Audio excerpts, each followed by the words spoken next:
Hello, Bulgaria. My name is Jay Milanov, but you already know me.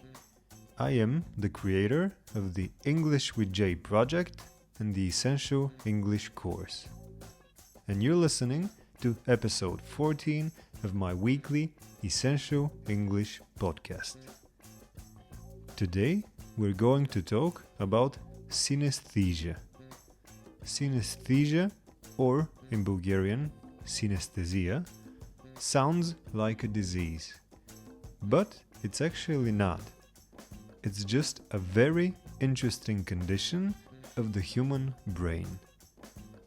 The word synesthesia comes from the Greek words for together and feeling, and means mixing two of your senses. This means that you can see specific words or numbers in specific colors. For example, the number 19 can be bright green in your head, even though numbers don't typically have colors. Or you may associate a certain sound with a smell. For instance, the sound of the trumpet may taste salty in your mouth. I know, it sounds strange, right? But it's not so uncommon. About 4% of the population has some sort of synesthesia. And some scientists even believe that language is essentially synesthesia. After all, understanding language means to interpret sound as meaning, just as someone with synesthesia interprets 19 as green. Isn't that interesting? If those experts are right that language is a form of synesthesia, it may turn out that we all have this condition. And language is the main difference between mankind and any other animal. Other animals also have ways to communicate, but language is a different thing. The person who made me think about synesthesia is called Adam Neely. He's a musician and he has a funny type of synesthesia. Apart from seeing letters and numbers in specific colors, he also sees the days of the week in a certain color. Same thing with the months of the year. To him, Wednesday is bright yellow, for example. Synesthesia as a condition probably comes from childhood.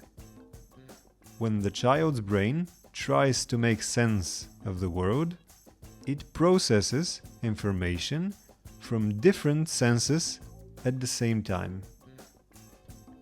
But if we think more deeply about it, this is not so unusual. Our senses of smell and taste are very strongly connected. For example, the moment you smell a steak being grilled, you can feel the taste in your mouth.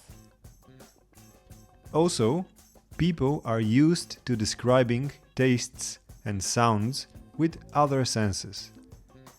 We say that a whiskey is soft, that a sound is sharp, or that a song is heavy.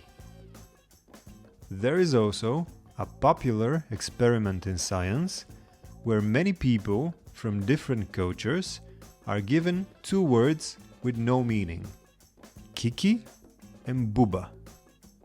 Then people are asked which word is sharp and which one is round.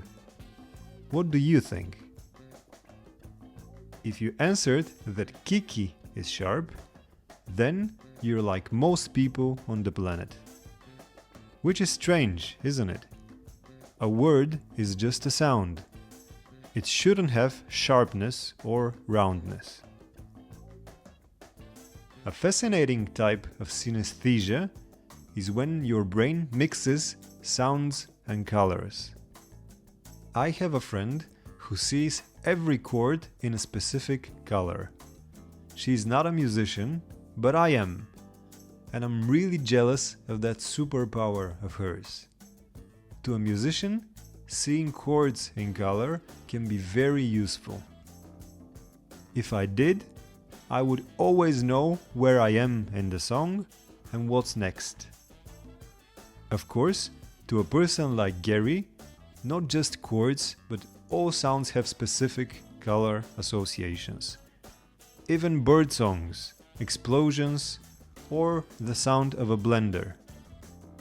This probably makes her days a lot more colorful and distracting. Anyway, I think that's enough for today. It's time for a short break. This was episode 14 of the Essential English Podcast. I'm Jay Milanov. See you next Monday.